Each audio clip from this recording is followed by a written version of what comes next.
नमस्कार दोस्तों। आज कहानी गोल्ड में सुनिए जयनंदन जी की लिखी कहानी घर फूक तमाशा। रात्रि के 2 बज गए। यूं ही टीवी ऑन करके बैठा था टेकलाल। पर्दे पर क्या दृश्य उभर रहे हैं उन्हें देखकर भी कुछ नहीं देख रहा था। जब चित्त अशांत हो तो चेहरे की आंखें एक कठपुतली की आंख भर होकर रह जाती हैं। घर के सभी लोग अब तक सो चुके थे, दोनों बेटे दोनों बेटियां। पत्नी उसे कई बार सो जाने के लिए आवाज लगा चुकी थी। वह बाहर बिस्तर पर लेट गया। नींद नहीं थी उसकी आंखों में। उसकी मुकम्मल नींदें पिछले 1.5 साल से हर महीने थोड़ा थोड़ा करके किस्तों में उससे छिनती जा रही थीं। कल सोफा बिक गया तो उसके साथ नींद की एक और किस्त भी चली गई। सोफा बनवाना उसका एक सपना था जिसे वह कई सालों में पूरा करवा पाया था। विभिन्न मैनुअलों और कई फर्नीचर की दुकानों में जा जाकर उसने एक मोनोनुकूल डिज़ाइन का चयन किया था। मिस्त्री को इसे समझाने और दिखाने में कई हफ्ते लग गए थे। उसने लकड़ी का विवरण लेकर आरा मशीन में उसने सागवान की लकड़ी चिरवाई थी। इसे आकार देने के लिए मिस्त्री को बुलवाने की स्थिति 2 साल बाद आई थी। मिस्त्री ने उसका मजाक उड़ाते हुए कहा था, टेकलाल जी, उस सोफे को क्या अब सरकारी पंचवर्षीय योजना की तरह पूरा करेंगे क्या? टेकलाल ने कोई जवाब नहीं दिया था। वह जानता था कि 5 साल लग जाना उसके लिए कोई बड़ी बात नहीं। और सचमुच 5 साल लग ही गए। ढांचा बन गया, तब काफ़ी दिनों बाद पॉलिश करवाई गई। फिर काफ़ी दिनों बाद फोम खरीद कर कुशन बनवाया गया। बैक पिलो और कवर आदि से लैस होकर जब सोफे ने घर में अपनी जगह ली तो यह देखने लायक एक आलीशान हाउस होल्ड के कलेवर में ढल गया। जो भी घर में आता सोफे को मुग्ध भाव से देखता रह जाता। टेकलाल जैसे मामूली आदमी के घर में ऐसा भव्य सोफा। उसने अपने घर वालों को बता रखा था कि उसके खानदान के लिए यह पहला अवसर है जब किसी ने सोफा बनवाया, और कल वही सोफा बिक गया। टेकलाल हर आधे घंटे में उठ उठकर पानी पीता और पेशाब करता। पत्नी ताड़ रही थी। सोई वह भी नहीं थी, लेकिन मटियाकर वह यह दिखाना चाहती थी कि सो गई।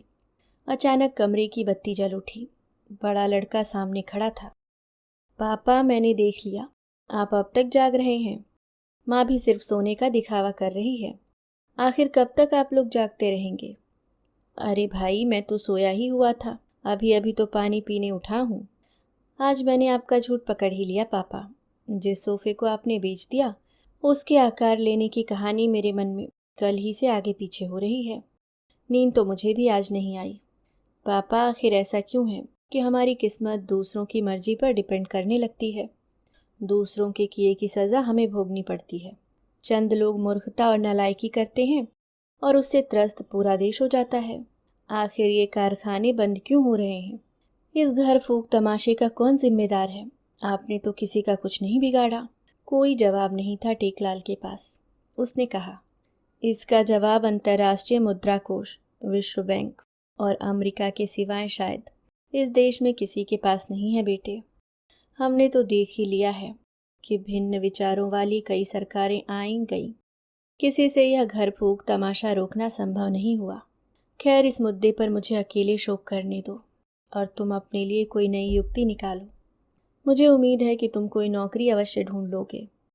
मुझे तो इसकी कोई उम्मीद नहीं दिखती। एक नौकरी के लिए जहाँ 1,000 उम्मीदवार हों, वहाँ ऐसी उम्मीद महज खुशफहमी है पापा। नए की छोड़िए, जब पुरानी नौकरीशुदा लोग नौकरी से हर जगह सरप्लस बताकर हटाए जा रहे हैं, जब हजारों संस्थान बंद हो रहे हैं, कंप्यूटर और रोबोट आदमियों की जगह ले रहे हैं, तो नई युक्ति के लिए स्कोप कहाँ बचता है? विशेष माँ ने हस्तक्षेप किया। दुनिया फिर भी चलेगी बेटे, कोई रास्ता तो निकलेगा ही।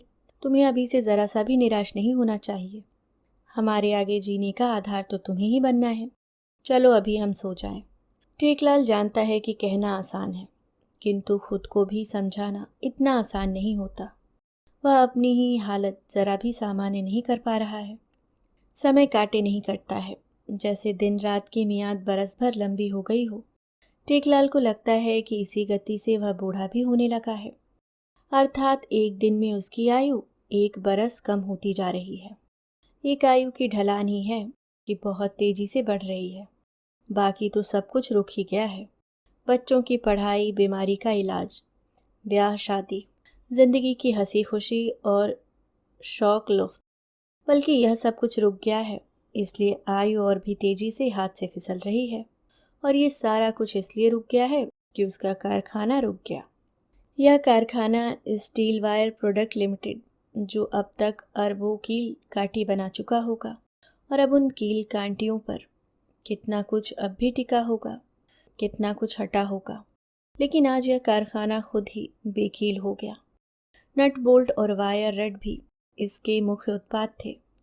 इसके बनाए नट बोल्ट और वायर रडों पर न जाने कितने स्ट्रक्चर खड़े होंगे, कितने मोटरसाइकिल के पहिए घूम रहे होंगे, कितनी छतरियां तनी होंगी, कितने ऊंचे ऊंचे वाटर टावर कायम होंगे, कितनी रेल पटरियां फिक्स होंगी, कितनी छतें टंगी होंगी।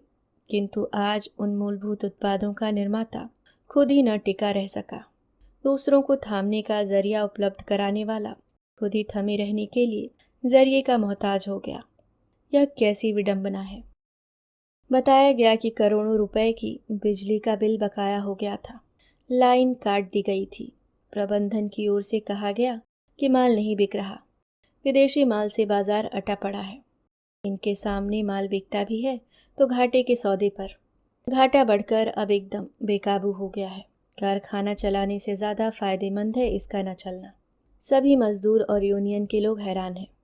पहले तो यही कारखाना खूब बम बम चल रहा था, खूब प्रॉफिट कर रहा था। मजदूरों को एकदम समय पर वेतन और बोनस दिए जा रहे थे। सबकी गुजर बसर ठीक ठाक हो रही थी। माल का न बिकना तो कोई मुद्दा ही नहीं था। ओवर टाइम करवा कर प्रोडक्शन बढ़ाया जाता था।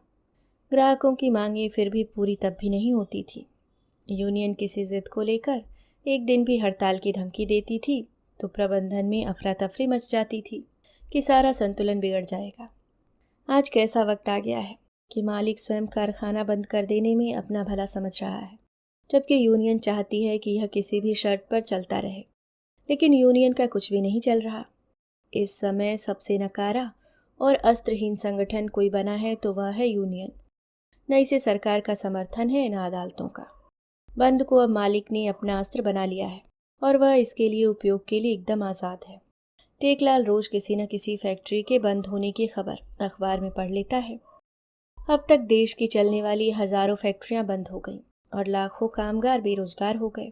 क्या सबकी हालत टेकलाल जैसी ही नहीं हो गई होगी? यहाँ तो सबकी हालत कमोबेश एक जैसी ही है। हमेशा हंसने और मजाक करने वाले चेहरे को भी मानो काट मार गया है। उसके साथ काम करने वाला मिल ऑपरेटर सोनाराम के होठों पर सुनाने के लिए हमेशा नए नए चुटकुले धरे होते थे और कुछ साथियों से वह हरदम घिरा होता था। आजकल बंद मिल के आगे बोरा और पेपर आदि बिछाकर मायूस और बदहवास लोग बैठे रहते हैं। उनमें सोनाराम भी बैठा होता है, लेकिन चुटकुलों की जगह लगता है कि उसके होठों से एक विलाप रिस रहा हो। लगभग 500 मीटर लंबी विशाल मिल की शिथिल और निष्प्राण काया को लोग यूं निहारते रहते हैं, जैसे अपने सबसे घनिष्ठ और खास शुभचिंतक का शव देख रहे हों। मिल चलती थी तो फर्नेस से गर्म बिलेट इस्पात पिंड रोलर से रोल होकर गुजरता था और तार बनकर इतनी तेजी से ऑटोमेटिकली कॉइल में बदल जाता था जैसे एक मिसाइल छूटने का दृश्य उपस्थित हो गया हो और इससे ध्वंस का नहीं, निर्माण का एक अजस्त्र संगीत फूटने लगा हो। टेकलाल सोचता रहता था कि इस मिल में लगी लगभग 100 करोड़ की पूंजी क्या यूं ही व्यर्थ हो जाएगी। बेचारी यह मिल तो अब भी पूरी तैयार है। जरा सी बिजली दौड़ा दी जाए तो तुरंत प्रोडक्शन चालू हो जाएगा और निर्माण का संगीत शुरू हो जाएगा। देश भर में न जाने ऐसी कितनी पूंजी बंद मिलों के रूप में जंग खा जाएगी। क्या राष्ट्रीय धर्म पर प्रवचन करने वालों को इस राष्ट्रीय पाप का एहसास नहीं होना चाहिए? 10 माह बंद रहने के बाद 8 माह पहले पता नहीं किस अस्थायी मकसद को लेकर यह कारखाना चालू किया गया था। सभी थके हारे मजदूरों में नई जान आ गई थी। पूरे तन मन से वे अपने अपने काम में भिड़ गए थे। टेकलाल मिल का चीफ ऑपरेटर था। उसने अपने अधीनस्थ सभी साथियों से कहा कि हमें मात्रा, गुणवत्ता और लागत के मामले में इतना अच्छा प्रदर्शन कर देना है कि कम दाम में भी माल बेचकर मालिक को नुकसान न उठाना पड़े और फिर मिल बंद होने की नौबत ही खत्म हो जाए। ऐसा किया भी सबने मिलकर। दूसरों की यह अभूतपूर्व संलग्नता थी कि वे घर जाना तक भूल जाते थे। टेकलाल तो घर में भी होता तो उसका ध्यान कारखाने की तरफ लगा होता। जी नहीं मानता तो बीच बीच में क्वार्टर से आकर घंटे 2 घंटे के लिए फिर काम में भिड़ जाता। इस दौरान मजदूरों की कॉलोनी में फिर से चहल पहल बहाल हो गई। बच्चों के जो मैदान और पार्क सन्नाटे में घिर गए थे, उनमें फिर किलकारियां गूंजने लगीं। सहम दुबक जाने वाली महिलाओं की बैठकबाजियां फिर से जमने लगी। युवाओं युवतियों के ठहाके और अनावश्यक भागदौड़ फिर चालू हो गई। प्रेम करने वाले जोड़ों के ठहरे हुए संवाद आगे चलने लगे। क्वार्टर और फ्लैटों के रसोई घरों से तेल मसाले की तेज खुशबू फिर से हवा में तैरने लगी। मतलब एक कारखाने के चालू ताल पर सारा कुछ लयात्मक और सुरीला हो गया था। काश की यह ताल स्थायी हो जाती। 3 महीने बाद कारखाना फिर बंद कर दिया गया। बिजली कट गई और मालिक ने मजदूरों से कहा, हम कोशिश में हैं कि नए उपाय करके इसे फिर चालू कर सकें। तब तक आधी पगार हम आपको देते रहेंगे। कॉलोनी के मैदान, पार्कों, सड़कों, घरों, पुलियों, क्लबों आदि को जैसे फिर किसी शोक ने डस लिया। पूरी पगार जब मिलती थी तब भी काट कपट कर ही जीवन चलता था। अब आधी में तो किसी तरह सिर्फ पेट ही भरा जाना संभव था। विशेष भुवनेश्वर में रहकर बीएससी कर रहा था, क्योंकि बिहार में 2 साल की पढ़ाई 4-5 साल से पहले पूरी नहीं होती। जब उसे यह जानकारी मिली कि कारखाना 3 महीने चलकर फिर बंद हो गया, वह पढ़ाई छोड़कर टाटा आ गया। वह जानता था कि पिता वापस नहीं बुलाएंगे और घर में जब तक बेचने के लिए सामान होंगे वे बेचते रहेंगे और जितना संभव हो सकता है उसे भेजते रहेंगे और अपनी 2 जून की रोटी की भी परवाह नहीं करेंगे। परिवार के साथ रहकर आधी पगार में कम से कम सबको रूखा सूखा खाना तो मिल जाएगा। शाम में सोनाराम टेकलाल के घर आता जाता या फिर टेकलाल सोनाराम के पास चला जाता।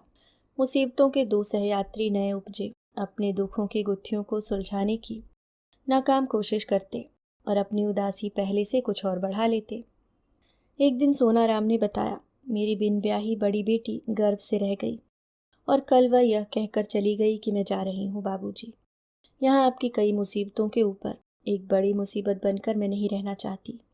मेरा ब्याह करना आपके वश में नहीं रहा, यह जानती हूँ, इसलिए जोखिम उठाकर जा रही हूँ। जो होगा अच्छा ही होगा। अच्छा नहीं भी होगा तो इससे बुरा भी क्या होगा कि मैं कुंवारी माँ बन जाऊँ और लोग आपकी हंसी उड़ाएं। वह कहाँ गई, किसके साथ गई? टेकलाल सोनाराम से पूछना चाहता था, लेकिन यह सोचकर नहीं पूछा कि हो सकता है इसका जवाब इसके पास भी न हो। सोनाराम ने आगे खुद ही कहा, मैं ही इसका जिम्मेदार हूँ टेकलाल भाई। इस लड़की के ब्याह को सोचकर मैंने LIC में एक स्कीम ले रखी थी। कारखाना बंद हो गया तो स्कीम भी बंद हो गई और पिछले साल इसके पैसे निकालकर पत्नी की बीमारी में लगा दिए। शादी में देने के लिए कई सारा सामान खरीद रखा था, कुछ गहने, कुछ घरेलू सामान, पलंग, टीवी, अलमारी, डाइनिंग सेट, किचन सेट, एक एक कर वे सब भी बिक गए। बेटे की उम्मीद दम तोड़ती चली गई। मैं सचमुच उसके ब्याह करने के लायक कहाँ रह गया था। पहले तो 2 एक लड़के वाले लड़की देखने और बात चलाने में दिलचस्पी भी ले रहे थे, अब कोई दिलचस्पी नहीं लेता। बंद कारखाने के लेबर से लेन देन की अपेक्षा नहीं रखी जा सकती ना। टेकलाल का ध्यान अपनी बेटियों पर चला गया। बड़ी वाली अब वयस्क होती जा रही है, 10वीं में पढ़ती है, लेकिन अब शायद ही आगे पढ़ सके। कहती है मन नहीं करता। 9वीं कक्षा तक तो 5 अव्वलों में शामिल रहा करती थी, 10वीं में आकर फेल हो गई। पटरी पर जब कुछ नहीं रह गया तो यह कैसे रहती? इस लड़की का कसूर नहीं है।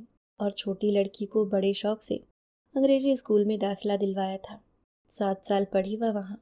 इस साल हटाकर सरकारी स्कूल में डालना पड़ा। बहुत कुंठित और हीन भावना से ग्रस्त रहती है वह वहाँ। छोटा लड़का आशीष उच्च प्रथम श्रेणी से इंटर पास करके इंजीनियरिंग प्रवेश परीक्षा की कोचिंग लेने लगा था। कहा था, आप मुझे चांस दीजिए पापा, मैं आपको इंजीनियर बनकर दिखा दूंगा। बेटे के आत्मविश्वास को देखकर टेकलाल अपने ख्यालों में पुलाव पकाने लगा था कि उसका यह होनहार और मेधावी बेटा लगता है उसकी मजदूर क्लास हैसियत को ऊपर उठाकर रहेगा। वह जानता है कि यूं ऐसा कम ही होता है कि मजदूर का लगा ठप्पा मिट जाए, फिर भी इस कम की पंक्ति में उसे शामिल होना है। टेकलाल अब समझ गया है कि आसान नहीं है वर्गांतरण। आशीष को कोचिंग छोड़नी पड़ी। अगर प्रवेश परीक्षा पास भी कर जाता तो इंजीनियरिंग की ऊंची फीस कहाँ से आती? इंजीनियरिंग की ऊंची फीस अपने आप में एक तल्ख सच्चाई है कि गरीब के बेटे के लिए नहीं बनी यह पढ़ाई। यह पढ़ाई उनके लिए है जो सिर्फ मेधावी ही नहीं, सुखी संपन्न भी हों। आशीष ने कहा, अब मैं कोई नौकरी नहीं करूँगा पापा। अभी समाज के झाड़ झंखाड़ को साफ करने के मुहिम में मैं शामिल हो रहा हूँ। मैं एक पार्टी ज्वाइन कर रहा हूँ। अब मैं उसका ओल्ड टाइमर सदस्य होऊंगा। आप लोग मुझे भूल जाइए। टेकलाल उसका मुंह देखता रह गया। मुंह देखने के सिवाय उसके पास मुंह भी कहाँ था कि उसे रोक पाता। आशीष उसके सामने ही घर की चौखट लांघ कर बाहर हो गया। उसकी माँ उमा देवी अपने रुंधे गले से उसे पुकारती रह गई, जिसे वह बुद्ध की तरह अनसुना कर चलता बना। बंदी के लगभग 1.5 साल तक हर महीने 1 से 10 तारीख के बीच आधी पगार मिल जाया करती थी। उसके बाद ऐसा होने लगा कि मिलने की तारीख अनिश्चित हो गई। लोग व्यग्र होकर प्रतीक्षा करते और तारीखें टलती रहती, कभी 25, कभी 29 तो कभी 31। एक दिन प्रबंधन की ओर से कहा गया कि पगार जब भी देनी होगी हम आपको खबर कर देंगे। अब कारखाने में आकर 8 घंटे बैठने की ज़रूरत नहीं है। आप अपने घरों में रहें या अन्यत्र कोई काम करना चाहें तो करें। मजदूरों की तरफ लोग संशय में घिर गए, कहीं यह प्रबंधन की चाल तो नहीं। कुछ लोगों ने अपनी आवाज़ मुखर की, घर में आखिर बैठकर हम करेंगे भी क्या? यह कारखाना हमारे लिए कर्मस्थल ही नहीं, पूजा स्थल भी है। हमें यहाँ आने से न रोका जाए। बाहर हम काम भी क्या करेंगे, कहाँ करेंगे? अब इस उद्योग नगरी में जीवित उद्योग रह ही कितने गए हैं कि हमें काम मिलेगा। प्रबंधन ने कहा, ठीक है, अगर आप अंदर आकर बैठना चाहते हैं तो बैठें। हम तो इस ख्याल से कह रहे थे कि आपको आज़ादी दी जाए ताकि आजीविका के लिए अपने मनोनुकूल जुगाड़ बिठाने में आपको कोई पाबंदी महसूस ना हो। टेकलाल ने इस निर्णय पर बहुत राहत महसूस की। घर में 30 दिन 24 घंटे रहना एक बहुत बड़ी यातना तो थी, दुनिया से बुरी तरह कट जाने की एक मर्मांतक वेदना भी थी। पहले कारखाने से शिफ्ट शुरू होने वाले घंटे में, अर्थात ए शिफ्ट के लिए सुबह 6 बजे, जनरल शिफ्ट के लिए सुबह 7 बजे, बी शिफ्ट के लिए दोपहर 2 बजे और सी शिफ्ट के लिए रात 10 बजे सायरन बजा करता था। अब सायरन नहीं बजता। इससे अब लगता ही नहीं कि यह कोई औद्योगिक नगरी है। सायरन ड्यूटी की मानसिकता बनाता था और फिर एक नई तरंग पैदा करता था। टेकलाल सायरन के बिना भी ठीक 7 बजे कारखाने में दाखिल हो जाया करता था। रास्ते में सोनाराम को भी साथ कर लेता था। सोनाराम की आदत थी, गेट पर पान की गुमटी से एक बंडल बीड़ी रोज खरीदता था। अब उसने बीड़ी पीनी छोड़ दी, और ना भी छोड़ी होती तो वह यहाँ से बीड़ी कहाँ खरीद पाता। बीड़ी का ही क्या, चाय, पकौड़ी, भुंजा, सत्तू, खैनी, चूना आदि की कई गुमटियाँ जो यहाँ अवस्थित थी, वे अब सब बंद हो गई हैं। पान के कई घनघोर शौकीनों ने अब पान खाना छोड़ दिया। कुछ तो ऐसे मजदूर थे जिन्हें पहले कोई लत नहीं थी, अब वे शराब की लत में फंस गए हैं। कर्जा लेकर शाम होते ही दारू की बोतलें लेकर बैठ जाते हैं। आबाद होने के लिए शायद कुछ बचा नहीं, बाकी तो बर्बाद होने की राह पर ही वे बढ़ गए हैं। ऐसे आत्महंता मजदूरों की आधी पगार को भी हड़प जाने के लिए कारखाने के गेट पर पठान मंडराते नजर आ जाते, या फिर उधार वसूलने वाले महाराज दुकानदार चक्कर काटते दिख जाते। सभी जानते थे कि किसी भी समय यह आधी पगार भी रुक सकती है, और यह सच हुआ, और एक दिन पगार रुक गई। मजदूर आंखें फाड़े मुंह बाए खड़े रह गए। टेकलाल, सोनाराम आदि बैठे होते, कभी वायर मिल के सामने, कभी रड मिल के सामने, कभी नट बोल्ट के मशीन सेक्शन के सामने, कभी बारबेड वायर, कटीले या फेंसिंग तार मिल के सामने। ऑफिस की ओर से कोई चपरासी क्लर्क या ऑफिसर आता दिखता तो उनकी उत्कंठा तीव्र हो जाती। कहीं वे खबर करने तो नहीं आ रहे कि पगार आ गई है। इस पगार को नहीं आना था और कई महीने हो गए, वह नहीं आई। जाहिर है यहीं से पेट चलाने के घर के सामान औने पौने दामों में बिकना शुरू हो गए। सोफा के बाद टेकलाल ने टीवी बेच दिया। उसने बैंक से 36 किस्त में चुकता होने वाला कर्ज लेकर यह कलर टीवी खरीदा था। बैठे ठाले वक्त को गुजारने को यह सबसे बड़ा मुफ्तखोर साधन था। इसे लगातार 2-3 घंटे देखने पर 2-3 घंटे की अधमरी से नींद आ ही जाती थी। अब फालतू बैठना भी मुहाल हो गया, सोना भी। जिस दिन टीवी बिका उसी दिन बड़ा बेटा विशेष रेल किराए के नाम पर कुछ पैसे लेकर किसी दूसरे शहर चला गया था, यह कहकर कि अब इस मरते हुए शहर में आप पर बोझ बनकर रहना अन्याय है। मैं जा रहा हूँ पापा। कहाँ जाना है यह नहीं मालूम। 3-4 शहरों में जोर आजमाइश करूँगा, जहाँ काम मिल जाएगा वहीं टिक जाऊँगा, फिर वहाँ से आपको खत लिखूँगा। टेकलाल के दिमाग में अचानक कौधा कि पहले दूर दराज के शहरों या गांव से लोग इस औद्योगिक शहर में आते थे और उन्हें उनकी काबिलियत के लायक बड़े या फिर छोटे कारखाने में प्रायः काम मिल जाया करता था। आज इस औद्योगिक शहर से विस्थापित होकर काम की तलाश में दूसरी गैर औद्योगिक जगहों में जाना पड़ रहा है। क्या आर्थिक उदारीकरण की नीति का लक्ष्य इसी रसातल की स्थिति में पहुंचना था कि देश के तमाम मजदूरी के अवसर और मजदूरों की खुशियों में एक साथ सेंध लग जाए। कई महीने गुजर गए। आधी तनख्वाह मिलने की उम्मीद पर पानी फिरा का फिरा ही रह गया। इस बीच पता नहीं कौन सा वह स्रोत था जहां से खबर फैला दी जाती थी कि किसी बहुराष्ट्रीय कंपनी से मालिक की बात चल रही है, कारखाना जल्दी चालू कर दिया जाएगा। स्थानीय अखबारों में भी इस आशय की खबरें बीच बीच में एक आध बार छप जाया करती। टेकलाल को इस तरह की खबर पढ़ना अच्छा लगता। एक दिन ऐसी एक खबर पढ़कर भाषा की भूमिका ने उसे बांध लिया और उसे लगा कि इसमें सच्चाई है। बहुत उत्साहित होकर वह घर लौटा। उमा देवी चौंक गईं। क्या बात है, कोई नौकरी तो आपको नहीं मिल गई? अरसा बाद आप इतने खुश दिख रहे हैं। उसने कहा, अब भला इस उम्र में मुझे कौन नौकरी देगा? था वह जमाना जब मालिक ने मेरे स्किल को देखकर मुझे इसरार करके बुलाया था और बहाली दी थी। आज खुश इसलिए हूँ कि एक अखबार ने बहुत जोर देकर कहा है कि कारखाना निश्चित रूप से जल्दी ही चालू होगा। पता नहीं उमा देवी को इस बात पर ज़रा सा भी यकीन नहीं हुआ और किसी खास मकसद से छपवाई गई यह खबर अखबार का एक सफ़ेद झूठ प्रतीत हुई। फिर भी पति के चेहरे पर अरसे बाद उभरे हर्ष के प्रतिबिंब को तिरोहित नहीं करना चाहती थी वह। अतः उसने भी कह दिया, हाँ मैंने सुना है। हेब्डॉस की औरतें चर्चा कर रही थीं। टेकलाल हर्षावेग में चहक उठा। तुमने भी सुना? मतलब काफ़ी चर्चा है इसकी। तब तो ज़रूर इसमें सच्चाई होगी। उसने पत्नी से खाना मांगा और बंधी खुराक से 2 रोटी ज़्यादा खाई। रोज उमा देवी के कहने पर भी अनमने भाव से खाना खाने बैठा करता था। उसने खाते हुए कहा, तुम्हारे सारे कपड़ों पर कई कई पैबंद चढ़ गए हैं। पहली पगार मिलते ही तुम्हारे और बच्चियों के नए कपड़े बनवा दूंगा। उमा देवी ने कहा, तुम्हारे कपड़े भी तो सारे फट गए हैं। कारखाने के लिए जो नीली ड्रेस मिली थी वह भी साबुत नहीं बची। अब तुमने घूमने फिरने में इस्तेमाल कर ली। मैं तो तुम पर तरस खाकर रह गई। ठीक है, मिल चालू होगी तो नई ड्रेस भी मिल जाएगी, मेरा काम चलने लगेगा। तुम लोगों के तो सिलाने होंगे। उस अखबार में कारखाना शुरू होने की जो खबर छपी थी वह दूसरे अखबार ने पूरी तरह निरस्त कर दी। उसने छापा कि मिल के मालिक को मिल चलाने से कोई मतलब नहीं। वह किसी से बात नहीं कर रहा। इस समय वह यहाँ की गर्मी से बचने के लिए पेरिस व लंदन की सैर का मज़ा ले रहा है। अगर वह यह बेचेगा भी तो यहाँ दूसरा उद्योग लगेगा, दूसरे मजदूर बहाल होंगे। इस खबर को पढ़ टेकलाल पस्त हो गया और उसकी उम्र 2 साल और फिसल गई। अब तो बेटे पर भी आस बंधी थी। चिट्ठी का उसे इंतज़ार था, ऐसी चिट्ठी जिसे पढ़कर उसकी उम्र 4 साल पहले वाली हो जाती। लेकिन ऐसी चिट्ठी नहीं आई। आई भी तो एकदम ठंडी और दयनीय सी।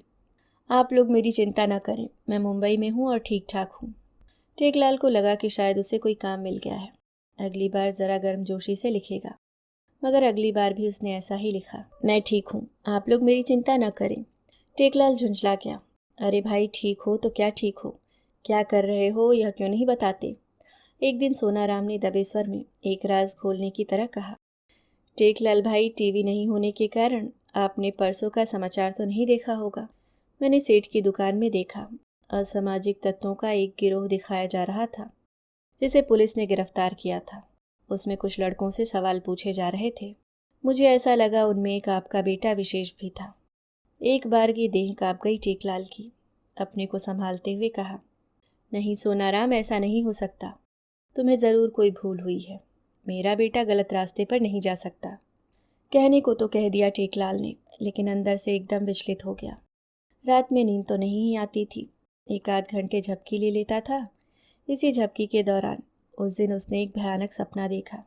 विशेष को एक विदेशी गुप्तचर संस्था के लोग समझा रहे हैं, तुम्हें हम 50 लाख रुपए देंगे, तुम मानव बम बनकर फला नेता को उड़ा दो, तुम्हारे पूरे परिवार का भाग्य खुल जाएगा।